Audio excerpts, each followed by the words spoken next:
મારું નામ ઘનશ્યામભાઈ રણછોડભાઈ ડુંગરાણી, હું ઢાંકી ગામનો વતની છું।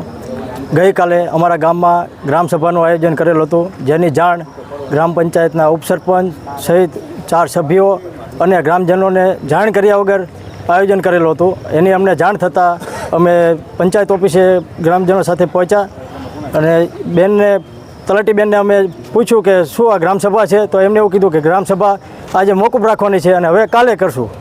અને અમને એવું પણ જાણવા મળ્યું કે બાજુમાં આવેલી પોસ્ટ ઓફિસમાં પેન્શન ઉપાડવા આવતી મહિલાઓની સહીઓ લઈ લીધી અને એ વ્યક્તિ બધા આનાથી અજાણ હતા, જેની અમે આજે ટીડીઓ સાહેબને રજૂઆત કરવા માટે આવ્યા છીએ ગ્રામજનો સાથે। મારું નામ દિનેશભાઈ ઈશ્વરભાઈ ડુંગરાણી છે। ગઈકાલે સવારમાં મેં 9:30 બેનને ફોન કરેલો, તે મેં પૂછ્યું બેનને કે બેન આજ ગ્રામસભા છે? બેન કે હા। મેં કીધું જાહેર ક્યાંય નોટિસ બોટિસ? મને કે ના, જાહેર નોટિસ ક્યાંય, મારું વરસાદી વાતાવરણ છે એટલે જાહેર નોટિસ નથી મારી। તો મેં ગ્રામજનોને જાણ ન કરવી પડે, એ લોકોએ ગ્રામજનોને કોઈને જાણ નથી કરી। સભ્યો બાકી છે, અમુક ઉપસરપંચને બી નથી જાણ થઈ, એટલે મનમાની કરી અને પોતાની રીતે ગ્રામસભા ગોઠવી અને ફક્ત 3 થી 4 જણાએ થઈને ગ્રામસભા પૂરી કરી અને ઓનલાઈન ફોટા અપલોડ કર્યા છે। ગામ લોકોને કોઈ જ રીતે ગણતા નથી। ગ્રામસભાનો મતલબ શું થાય કે ગ્રામજનો ત્યાં હાજર થાય અને પોતાના પ્રશ્નોને તે બેન સાંભળે અને એના પ્રશ્નોનો હલ નીકળે, એના માટે ગ્રામસભા હોય છે।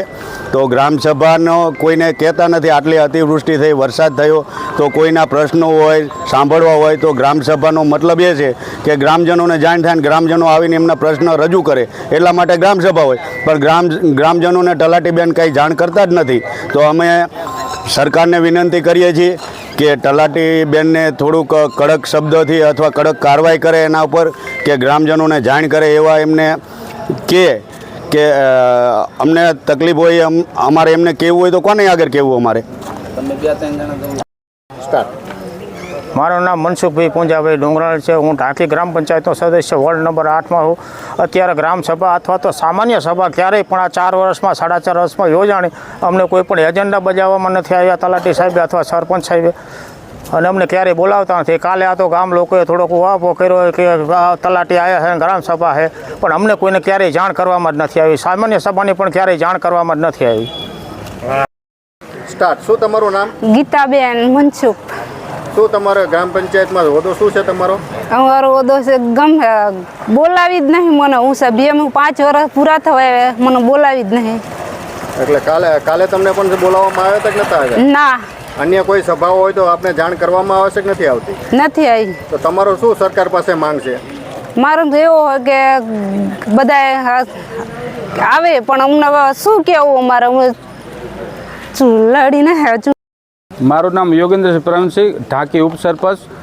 ઢાંકીમાં જે ગ્રામસભા કે કોઈ પણ આયોજન ગોઠવે, ના કોઈ જાતની જાણકારી દે, ના કોઈ તલાટી સાહેબને આપણે ફોન કરી જાણકારી દે। ડાયરેક્ટ 10 વાગ્યે જો સભા ગોઠવી તો 9:30 ફોન આવે અને ડાયરેક્ટ આપણે જણાવે તો આપણે બહાર ગયા ક્યાં ગયા અમને ખબર। અમને કેવી કાલ તો એમને એવું કીધેલું હતું કે કાલ આપણે આ મેં સભામાં મેં ફોન કર્યો, આજ ગ્રામસભા છે? તો કે હા રાખેલી છે। મેં કીધું જણાવ્યું નથી। આપણે ભાઈ પટ્ટાવાળા સાહેબ ઘરે કહેવા આવ્યા, પટ્ટાવાળો કે તમારે ગામસભા છે, તો એના લીધે આપણે મેં ફોન કરેલો તો એમને એવું જણાવેલું કે ગ્રામસભા રાખી તમે આવી જાઓ। તો મેં કીધું કેટલા વાગ્યાની ગ્રામસભા? તો 11 વાગ્યાની। હવે 10 મેં 44 ફોન કર્યો તો એ કઈ રીતે હું મેડમ અહીંયા તલાટી સાહેબ ગામસભામાં પહોંચું? તમે એક દી અગાઉ કહું, અત્યારે બહાર હું, પણ કોઈ પણ જાતની કોઈ નહીં। જે સરપંચ સાહેબ શ્રી છે, તલાટી સાહેબ, એ પોતે ગામસભા યોજના કરે। આજ લગી હું ઉપસરપંચ, આજ 5 વર્ષ પૂરા થવા આવ્યા, એમાં કોઈ મિટિંગમાં મને બોલાવવામાં નથી આવ્યો, નથી અમારા સભ્ય જે છે એમને કોઈને બોલાવવામાં નથી આવ્યા। બીજું કે ગામનાને અત્યારે સરપંચ ફોન ના ઉપર તો મને ફોન આવે કે તમે ઉપસરપંચ છો, કે ગામમાં એટલું પાણી આવ્યું, આનું શું આ તે। આપણે સરપંચને ફોન કર્યું તોય આપણને જવાબ ના દે। તો આના લીધે તલાટી કમ મંત્રી સાહેબ શ્રી, સરપંચ સાહેબને જે જાણવા મળે કે આનું હવે ગામનું કંઈક ઇલાજ, જે પારા તૂટ્યા, બંધ પારા તૂટ્યા, ગામ જે પાણી ભરાવા થયા છે એનો નિકાલ, એ માટે ફોન કરી તો એ ફોન મારા ખુદના ના ઉપાડે સરપંચ સાહેબ, ના તલાટી સાહેબ ઉપાડે।